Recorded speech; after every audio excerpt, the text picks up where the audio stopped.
Oke, next bisa diturunkan, saya lanjut. Nah, pertanyaannya adalah, sedikit lagi Pak Yose, 2 pertanyaan terakhir.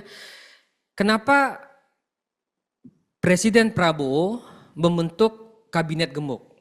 Jadi kalau koalisi sebenarnya nggak gemuk juga, jadi saya lebih suka menyebutnya kabinet gemuk. Pertama, kita harus ingat bahwa Gerindra bukan partai pemenang di legislatif. Gerindra hanya mendapatkan 86 dari 580 kursi di DPR, hanya 14%. Yang kedua, dia gemuk bisa jadi karena desain tim kampanyenya yang juga gemuk.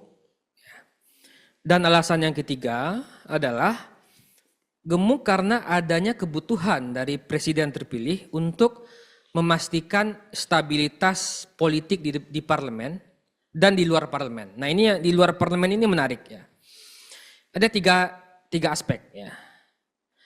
Pertama, partai-partai yang tidak mendapatkan kursi di DPR itu tetap diakomodasi di pemerintahannya Presiden Prabowo. PSI, PBB, Garuda, Prima, dan Gelora. Nggak dapat kursi di DPR tapi diakomodasi. Jadi stabilitas di luar parlemen. Yang kedua, kelompok kepentingan. Kelompok bisnis, keagamaan, relawan. Yang ketiga, kelompok penekan. Mantan aktivis mahasiswa, tokoh media, tokoh HAM. Gitu ya.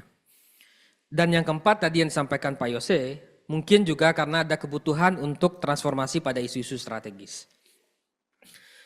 Untuk menyingkat, saya masuk pada implikasi ya.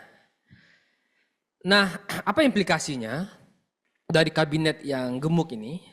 Implikasi yang pertama adalah karena kita lihat sebagian dari para menteri dan wakil menteri itu pada saat yang sama adalah elit dari partai politik. Apa implikasinya? Implikasi yang pertama tentu akan ada perebutan akses-akses terutama pada program-program strategik pemerintah yang dapat mempengaruhi pemilih dalam pemilu. Jadi partai akan berebut akses-akses itu.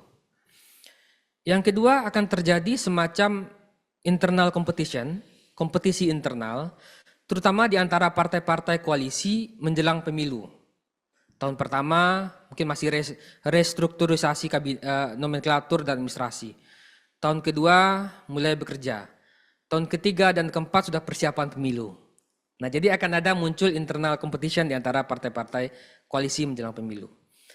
Implikasi ketiga itu beberapa menteri dan calon wakil menteri kita lihat terasosiasi dengan kelompok bisnis tertentu.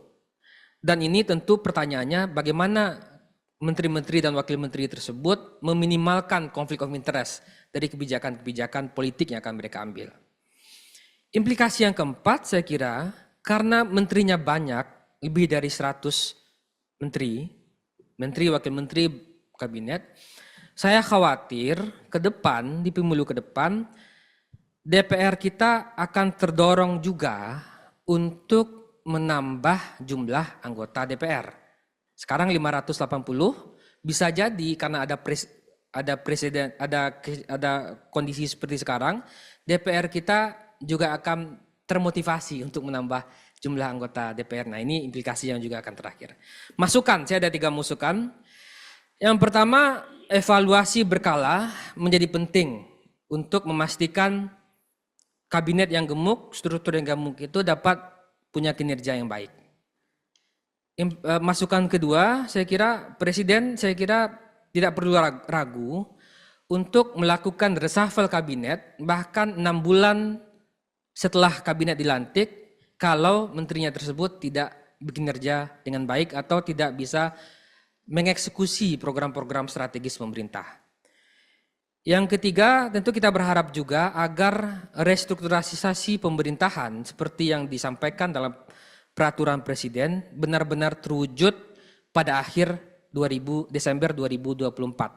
Karena kalau tidak, itu agak ragu kita, menteri dan kabinet bisa bekerja dengan baik karena akan sibuk menyelesaikan restrukturisasi atau pemerintahan. Saya kira begitu, Pak Yose, saya kembalikan. Ya. Terima kasih, selamat siang. Terima kasih Pak Arya, banyak sekali catatannya dari implikasinya serta juga